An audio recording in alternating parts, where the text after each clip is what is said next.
করেন কি জানি না, আমার মনে প্রশ্ন জেগেছিল, আমি করেছি, উত্তরও পেয়েছি। বলছে যে এত ঘর থাকতে এমন তো নয় যে নবদ্বীপ ধামে আর ভক্ত নয়, অনেক ভক্ত আছে।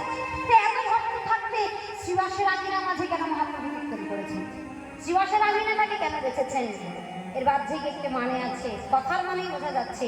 শ্রীবাস, শ্রী মানে সুন্দর, বাস মানে বাসা বা ঘর।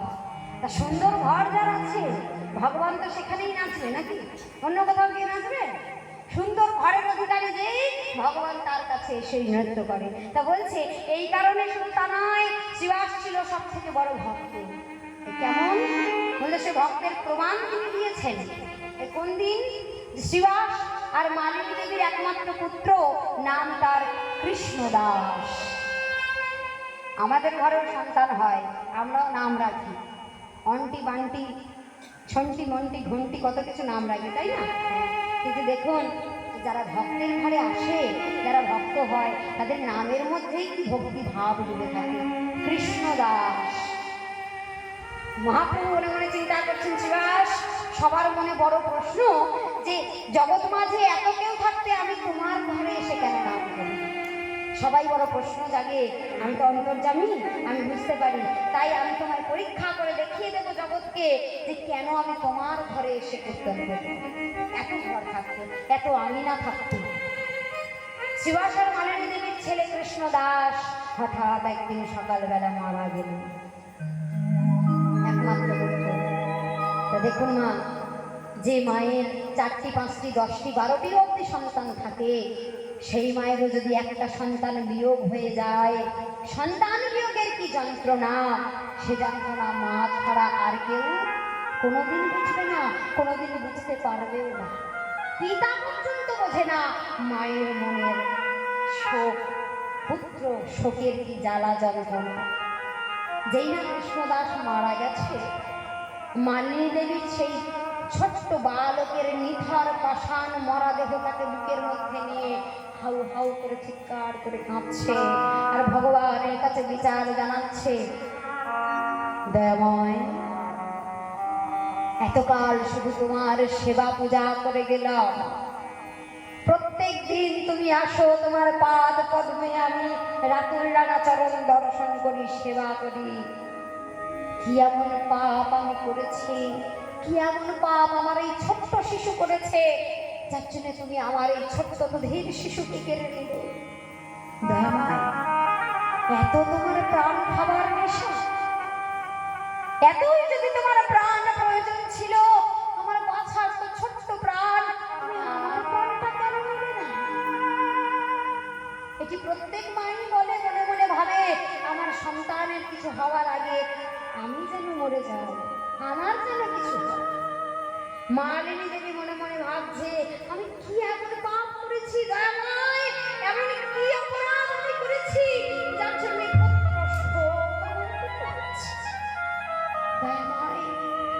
আমারই ঘরে দাঁড়িয়ে, আমারই আঙিনা মাঝে তুমি বংশকল্পতরু হয়ে যে চেয়েছে তাকেও দিয়েছ, যে না চেয়েছে তুমি তাকেও অকাতরে কৃপা বিন্দু দিয়েছ। আমার বিশ্বাস দয়াময়,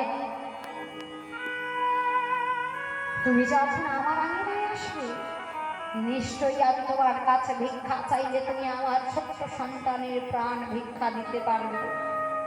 এসো তুমি, আজ তুমি কখন আসবে?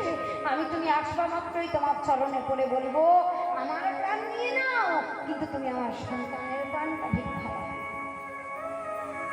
এক এক করে মনে মনে ভাবছে আর ভগবানকে দোষারোপ করছে, ভগবানকে গাল মন্দ করছে। ভক্ত অঙ্গ শ্রীবাস এক পাশে চুপ করে হাত চোখ করে দাঁড়িয়ে আছে আর মালিনী দেবীর সমস্ত বাক্যালাপ শুনছে। একাগ্র চিন্তে শুনতে শুনতে হঠাৎ এক সময় শ্রীবাস ঠাকুর বাইরের দিকে তাকিয়ে দেখে বুঝলেন সময় হয়েছে মহাপ্রভুর তার গৃহে প্রবেশ করবার। ছুটতে গিয়ে মা মালিনী দেবীকে বলছে, মালিনী, অনেক হয়েছে পুত্রশোক পালন, শুনো, এতই যদি পুত্রশোক পালন করতে হয়, তুমি অন্দর মহলে চলে যাও, ঘরের ভিতরে চলে যাও, সেখানে গিয়ে তোমার মরা ছেলের দেহ নিয়ে যত খুশি কাঁদো, যত খুশি চিৎকার করো, যত খুশি ভগবানকে দোষারোপ করো, কিন্তু এই আঙিনায় বসে তুমি কীর্তন, ভগবানের কীর্তনকে বাধা দিতে পারো না। ওই দেখো সময় হয়ে গেছে, আমার মহাপ্রভু গুটি গুটি পায়ে আমারই আঙিনা বাঁধে আসছে। ভাবুন তো, যে পিতামাতা সদ্য সন্তান হারা হয়েছে, তাও 10টা 5টা নয়, একটি মাত্র পুত্র সন্তান, সেই পিতামাতার বুদ্ধি, জ্ঞান, বিচার, বিবেচনা কিছুই কি অবশিষ্ট থাকতে পারে? আমাদের হলে কি থাকতো? না। পাগলের ন্যায় আমরা চিৎকার করে থাকতাম, ভগবানের কাছে তো স্মরণ করতাম, মাথা ঘুরতাম।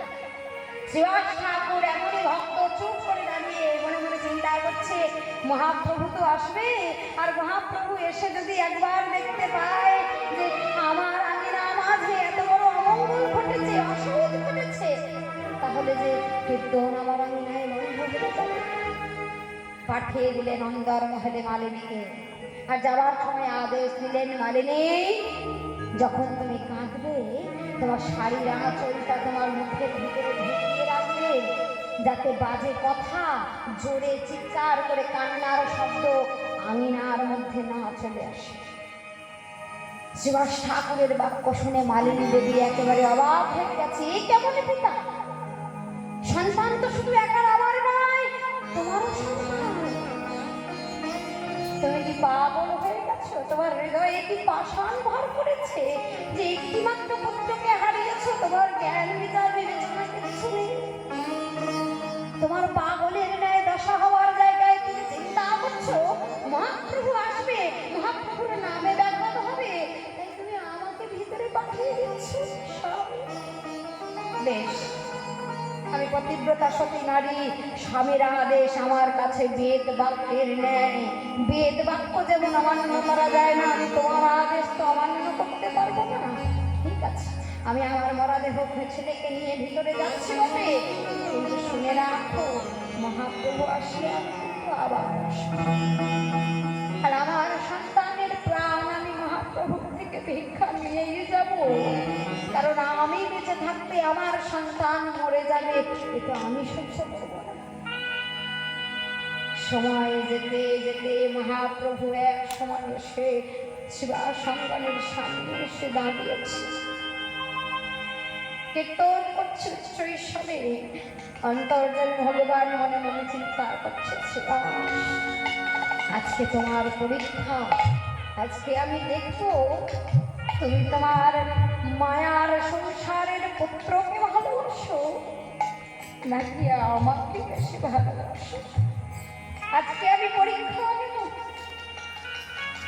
শ্রীবাস ঠাকুর হাত জোর করে প্রত্যেক দিনের ন্যায় দরজার সামনে ভগবানকে অভিবাদন করবার জন্য দাঁড়িয়ে আছে।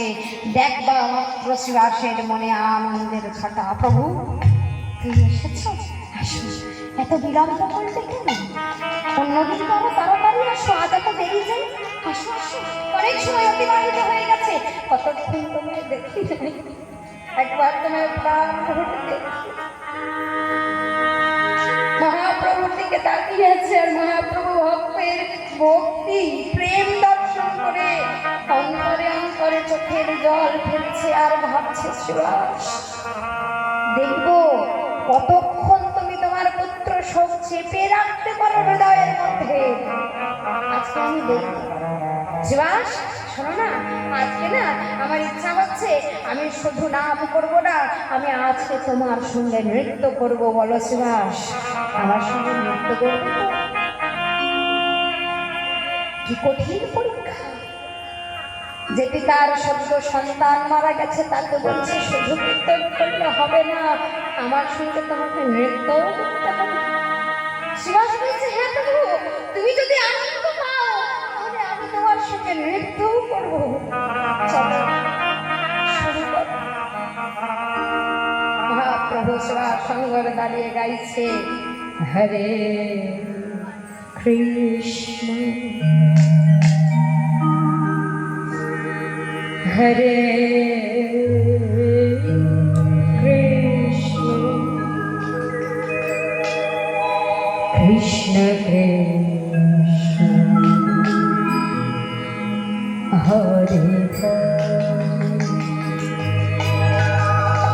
হরে রাম হরে রাম রাম রাম হরে আমার সঙ্গে বলো দুটি বাহু আর আমার সঙ্গে কণ্ঠে কণ্ঠ মিলিয়ে একবার গাও না ভাই, একবার আমার সঙ্গে নৃত্য করো। দেখো হরিনামের সুধারস একবার অন্তরে ধারণ করে দেখো।